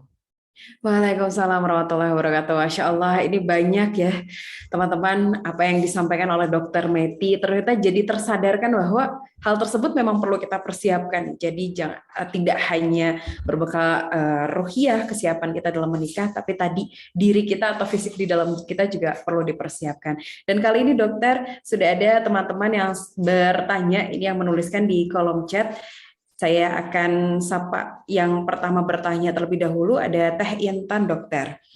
Ini bagaimana mengkomunikasikan riwayat medis kepada calon pasangan kelak? Apakah penting untuk menceritakan seluruhnya di dokter?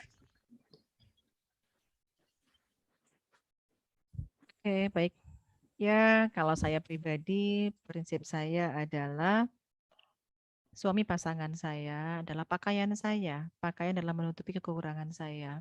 Ada baiknya diceritakan dan cara memberitahunya juga ya tidak langsung kita memvonis kita akan mati besok atau kita akan tidak punya anak. Kan sudah baca tadi Quran surat Maryam bagaimana Nabi Zakaria yang tua istrinya menopause bisa punya anak gitu ya. Dan walaupun kita menikah, bukan tujuan kita juga punya anak kok. Kita lihat betapa mulianya Ibunda Siti Aisyah radhiyallahu an, istri Nabi, sempurna, tapi tidak Allah berikan anak. Jadi jangan kecil hati. Kita ini hidup bukan hanya untuk punya anak. Ingat pesan Allah tadi. Tidaklah kuciptakan jin dan manusia kecuali untuk beribadah. Beribadah saja. Ada yang mungkin hal lahirnya anak dari rahim, ada yang barangkali Allah inginkan kita mengadopsi anak-anak yatim gitu ya. Jadi kita itu terlalu sebagai mukmin itu apa yang Allah takdirkan pasti baik. Nah, jadi tentang penyakit yang mungkin diderita, komunikasikan dengan bahasa yang lemah lembut, tetap optimis. Karena apa? Optimis lagi kita hidup, ingat sel tubuh kita bisa beregenerasi. Sekalipun kita kanker, demi Allah. Kenapa? Ya banyak hal-hal yang bisa kita ikhtiarkan. Kalau sakit, wa idza maritu fahuwa yasfin. Asy-Syu'ara ayat 80. Apabila aku sakit, Allah sembuhkan. Nabi Ayub bagaimana penyakitnya? Tidak ada manusia sebelum Nabi Ayub radhiyallahu an. Maaf. Setelah Nabi Ayub juga tidak ada yang sakitnya seperti Nabi Ayub. Tapi dengan merayu Allah, Rabbahu anni masani yaduru wa anta arhamur rahimin. Surat Al-Anbiya ayat 83. Sembuh. Nah, jadi jangan kecil hati yang ada penyakit macam-macam saat ini. Ya, jadi jangan sampai misalnya ada penyakit kista, penyakit ini, ya ikhtiar untuk cari pengobatan. Ya, semoga Allah tuntun bertemu dengan dokter-dokter yang juga bisa mengarahkan kepada hal-hal pengobatan yang thaib. Ya, jadi untuk jadi anak soleh tadi doa yang banyak, bukan makan yang sehat, perbaiki diri kita, perbaiki akhlak kita. Riset tadi mengatakan ayatiku saja yang masih punya pengalaman buruk aja di masa lalu terbawa oleh anaknya. Ya, jadi kalau mimpi anak kita mau rajin sholat, rajin ngaji, tapi ayah bundanya baca Quran setahun sekali, mustahil. Ya, demikian jawabannya. Baik, baik dokter. Kemudian ini dokter ada teman kita juga yang bertanya dari dari Teh Mila ya. Ini dokter katanya sebelum menikah sampai sudah menikah rutin mengkonsumsi madu dan juga habatus sauda. Namun ketika di search belum menemukan anjuran konsumsi habatus sauda ketika hamil karena belum ada risetnya. Dan ketika konsultasi pada dokter juga beliau hanya bilang silahkan dan memberitahu belum pernah dengar ada risetnya. Yang penting tidak berlebihan. Kalau menurut dokter Meti sendiri ketika mengkonsumsi habatus sauda ketika hamil itu seperti apa nih dokter? Ya, kita melakukan sesuatu yang sifatnya perilaku Rasulullah sunnah dan juga perkataan Rasulullah berupa hadis tidak perlu riset. Betul. Dulu kan nggak harus makan pisang harus diriset ya, pisang baik untuk kesehatan. Enggak kan?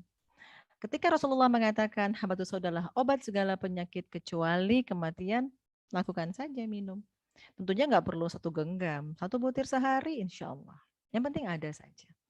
Ya, jadi kalau saya sebagai seorang, ya saya seorang saintis juga selain seorang dokter, saya selalu berkata, saya melakukan sesuatu kalau namanya sunnah, saya tidak harus riset kok. Rasulullah mengatakan makan kurma ajwa 7 butir sehari, makan saja, sami'na wa ata'na, itulah iman. Paham di sini? Jadi kalau nanti ada, dok makan buah juriat untuk hamil ya dok? Ya boleh, apapun yang Allah ciptakan baik, tapi dahulukan sunnah. Sunnah kurma jelas, sunnah madu jelas, sunnah habatus sauda jelas, sunnah zaitun jelas. Cari-cari yang lain, karena lagi booming dok produknya, laku banget. Ya dia udah kapitalis jatuhnya. Jadi kita itu sunnah, lakukan saja, sami'na wa ata'na. Tapi tidak berlebihan. Ntar dibilang madu bagus, minumnya seliter. Ya tidak. 3 kali 1 sendok makan cukup gitu ya. Demikian jawabannya. Masalah riset, ada saja kalau mau diriset. Saya bekerja di laboratorium, silakan diriset, no problem. Pasien saya hepatitis C, hamil. Demi Allah, dia hepatitis C takut banget dong kenain anaknya hepatitis C. Minum 7 butir sehari. Selamat, anaknya negatif hepatitis C. Apakah perlu riset? Ya perlu memang, tapi untuk yang orang sudah beriman, dia lakukan saja tuh. Nah, begitu ya. Oke, dosis maksimal saya bilang 2.500 dan sudah ada risetnya. 2.500 mg per hari untuk maintenance tidak hamil. Kalau hamil, ya barangkali kita cukup hati-hati, 1 kali 1 500 mg, no problem, insya Allah. Baik, itu dia ya, sesuai dengan sunnah. Baik dokter, kali ini ke penanya berikutnya. Apabila wanita yang belum menikah mengalami gangguan menstruasi yang tidak teratur nih dokter, 2 atau 3 bulan sekali, apakah dapat mempengaruhi proses kehamilan saat nanti sudah menikah nih dokter? Ya, karena idealnya secara teori, wanita hamil itu adalah ketika dia punya sel telur yang matang mampu dibuahi. Sel telur yang matang itu terjadi pada pertengahan siklus haid kurang lebih hari ke-14 secara teori internasional obstetrik. Jadi kalau dia 3 bulan sekali haid, berarti dia sudah melewati masa subur 14 hari tidak berhasil, ada telur yang matang. Ada kerancuan hormon-hormon yang tidak stabil. Di sini saya sudah bisa mungkin menduga ke arah PCOS, Polycystic Ovarian Syndrome.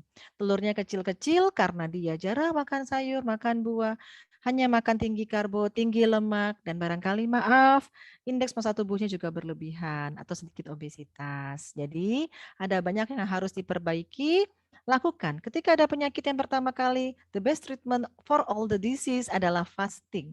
Agama kita di bawah risalahnya dengan puasa oleh Rasulullah menganjurkan kita untuk berpisah. As-saumu junnah kata Rasulullah. Puasa adalah perisai.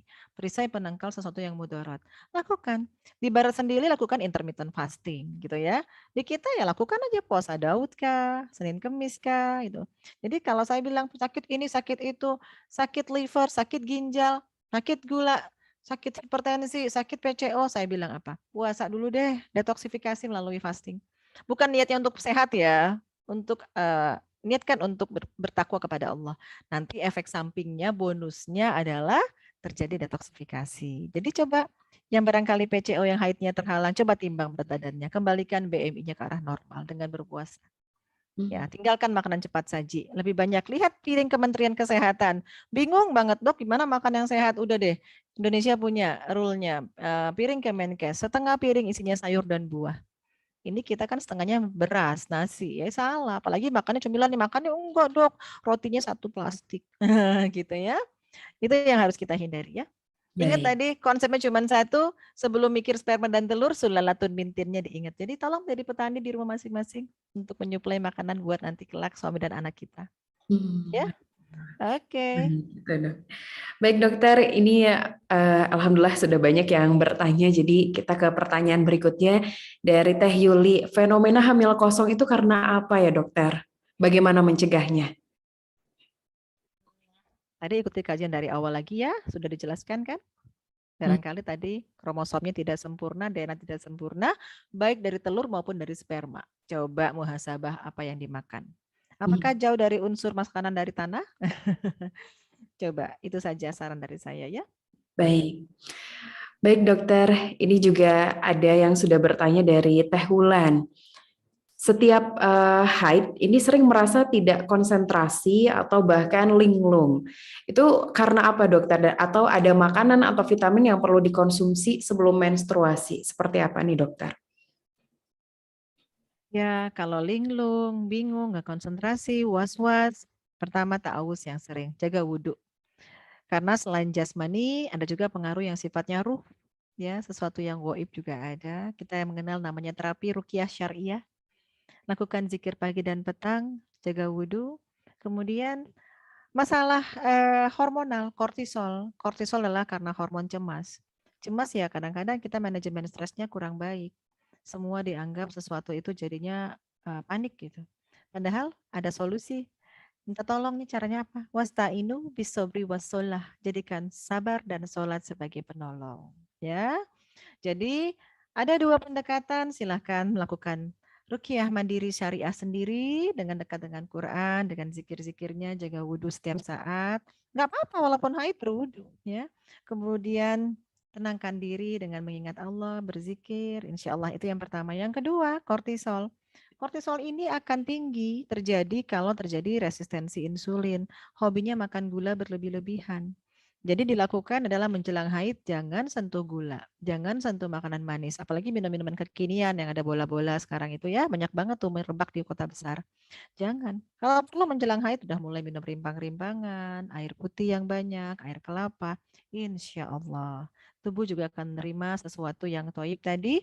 Hormon kortisol tidak tinggi karena ada satu penelitian yang disebut pramenstrual syndrome. Dan itu diteliti mutlak signifikan karena tingginya hormon kortisol. Kortisol tinggi karena tingginya asupan karbo. Ya, jadi yang mau menjelang haid ya jangan lagi makan tinggi karbo dan tinggi lemak jenuh. Demikian solusinya insya Allah. Baik, itu dia sudah disampaikan ya. Dan kali ini dokter ada Kang Wahyu bertanya, sebelum nikah apakah ada pemeriksaan kesehatan terutama untuk program hamil seperti tes kesuburan yang direkomendasikan dokter? Ada banget. Pergi ke laboratorium yang depannya huruf P. Di sana ada paket pre-conceptional testing. Ada paketnya. Ada 5 juta, 4 juta, 3 juta, 2 juta. Suami dan istri boleh diperiksa. Ya, jadi tadi saya kayak dokter agak nyindir dikit, heboh banget mau wedding foto mahal-mahal. Udah belum diperiksa, termasuk infeksi, toksoplasma, rubella, herpes, itu megalovirus. Anak-anak maaf ya, gangguan seperti hidrosefalus, gangguan katup jantung, gangguan ketulian, itu kan ada karena infeksi, faktor infeksi. Jadi kalau kita mau menikah, periksa, nggak mahal. Ya kalau kita menabung 1,5 juta misalnya, kita terscreening gitu. Oh positif, kadarullah, ya nggak apa-apa, dicegah dengan makan obat, ada obatnya. Setelah sembuh hamil, jadi kan kita tenang. Ini sudah hamil, tiba-tiba ketahuan USG anaknya nggak punya batok kepala, anaknya nggak punya ini, nggak punya itu, terus depresi. Apakah harus digugurkan? Tidak. Tapi kan terjadi keterlambatan dalam hal kita ikhtiar tadi, gitu ya.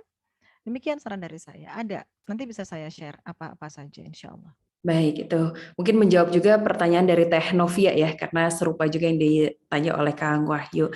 Tapi kalaupun nggak tahu detail, setiap laboratorium yang sudah ada ISO-nya itu pasti ada paketnya. Apalagi di Jakarta, pasti lengkap.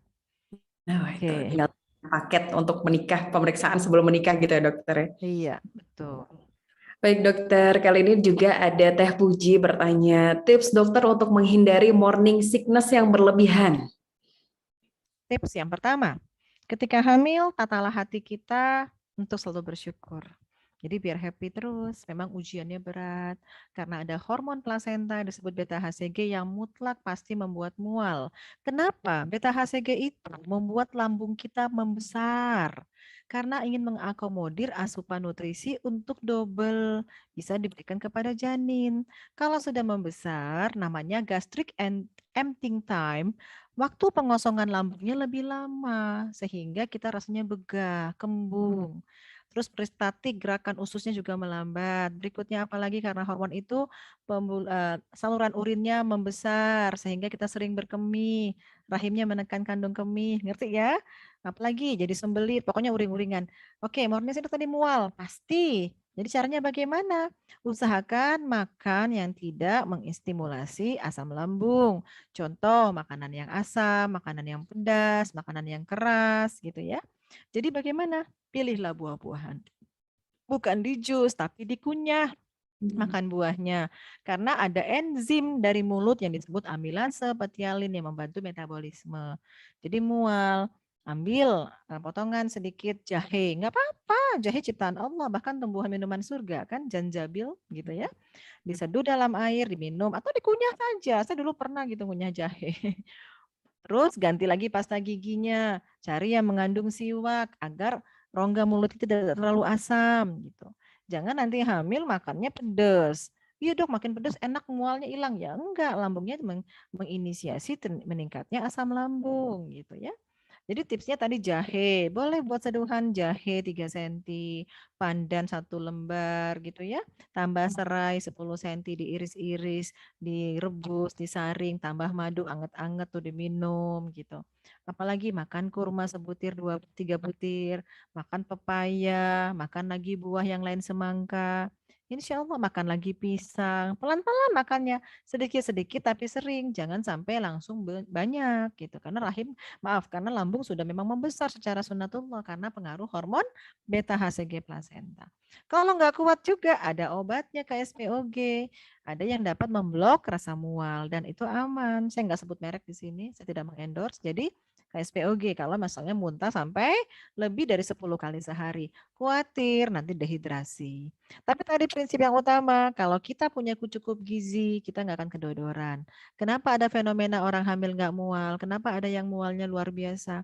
Yang tadi, yang kita kurang gizi, kita hamil, akhirnya kedodoran, pingsan. Tapi kalau gizinya cukup, nggak ada perasaan apa-apa tuh, malah hamil menjadi satu periode yang sangat nyaman. Begitu ya jawabannya. Baik, itu dia. Biar nggak morning sickness, perhatikan yang dimakan. Dan ini dokter, ada juga Teh Adab Inayah ya bertanya, sewaktu hamil sempat mengalami stres atau cemas yang berlebihan.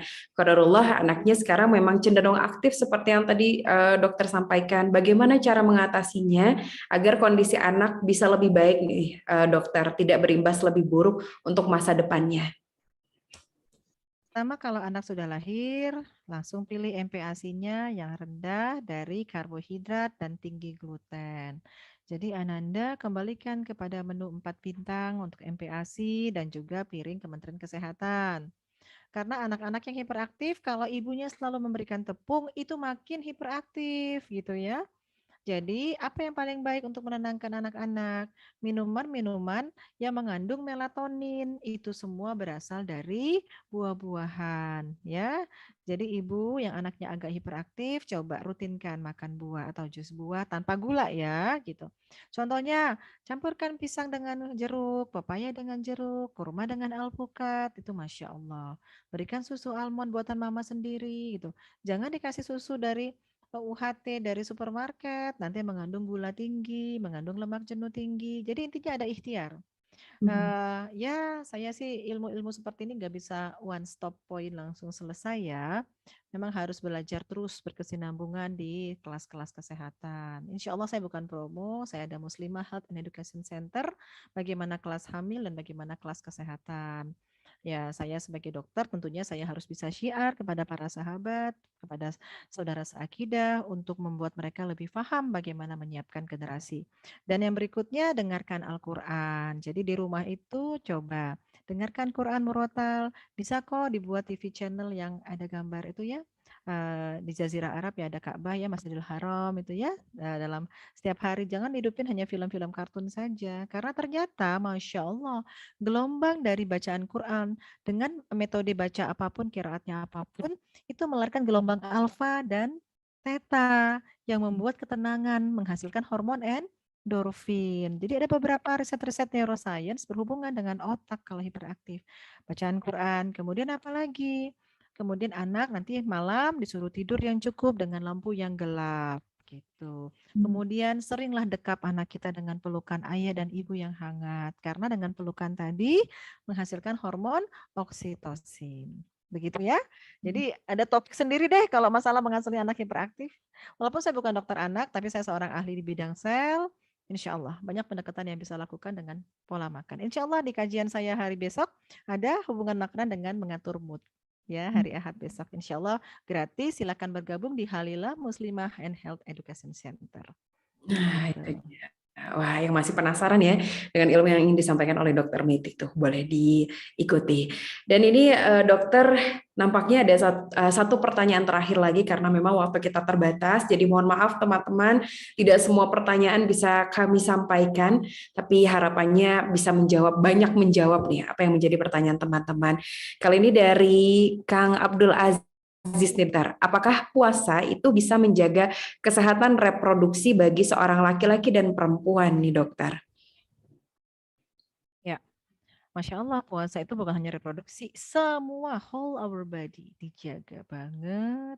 Banyak kajian-kajian Ramadan saya di beberapa masjid, di Masjid Al-Irsyad Surabaya, saya mengisi kajian di sana, Masjid Al-Falah Bambu Apus, silakan. Begitu banyak fasting and dampaknya kepada seluruh tubuh kita, termasuk ikhtiar tadi mendetoksifikasi segala macam toksin, ya, termasuk membuat liver kita membuang racun dengan baik, ya, rutinkan puasa. Puasa dalam Islam banyak sekali, ada puasa sunnah Senin Kamis, puasa Ayyamul Bid. Silakan para sahabat lingkarin tuh kalender setiap 13, 14, 15 Hijriah ya.